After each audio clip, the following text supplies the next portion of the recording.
नोटबंदी नहीं चलेगी, नहीं चलेगी, नहीं चलेगी, नोटबंदी नहीं। विपक्षी सांसदों ने बिहार में मतदाता सूची के विशेष गहन पुनरीक्षण यानी SIR के खिलाफ गांधी प्रतिमा के सामने विरोध प्रदर्शन किया। नहीं चलेगा, नहीं चलेगा, नहीं चलेगा, तानाशाही नहीं चलेगा, नहीं चलेगा, नहीं चलेगा, तानाशाही नहीं चलेगा। इस प्रदर्शन में कांग्रेस अध्यक्ष मल्लिकार्जुन खड़गे भी शामिल हुए।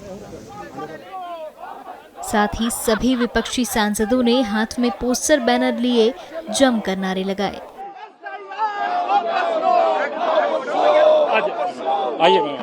आइए मैम करने की बात कर रहे हैं, कुछ नहीं चलेगी।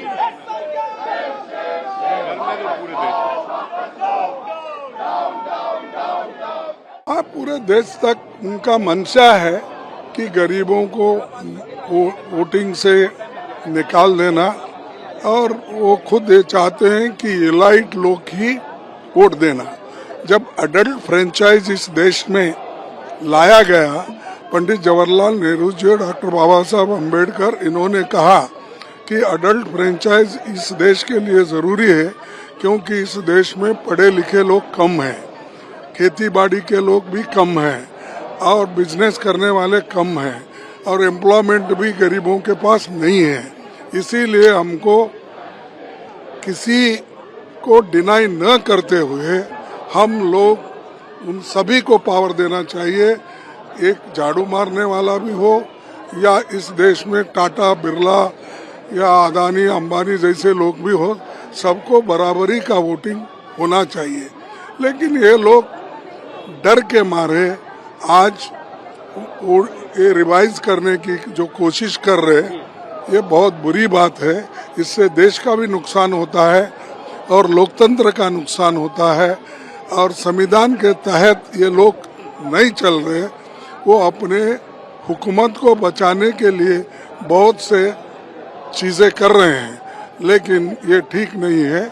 आज उन्होंने एक सर्कुलर निकाला, सिर्फ ये बिहार के लिए नहीं है, सारे देश में वो रिवीजन करेंगे। कहीं ना कहीं हम देखने को मिल रहा है कि किस तरह इलेक्शन कमीशन मनमानी कर रहा है, क्योंकि सरकार के कहने पे चल रहा है, और जो फ्री एंड फेयर इलेक्शन का जो पूरे देश में जो मामला है, कहीं ना कहीं जो डेमोक्रेटिक सेटअप है इस देश को, उसको ठेस पहुंचाने का काम ये सरकार कर रही है। लेकिन इलेक्शन कमीशन तो कह रहा है कि कितने सारे लोग अगर इलेक्शन कमीशन को इस तरह की प्रक्रिया करनी थी, तो मैं नहीं समझती हूँ कि इलेक्शन से 2 महीने पहले या 1.5 महीने पहले करे।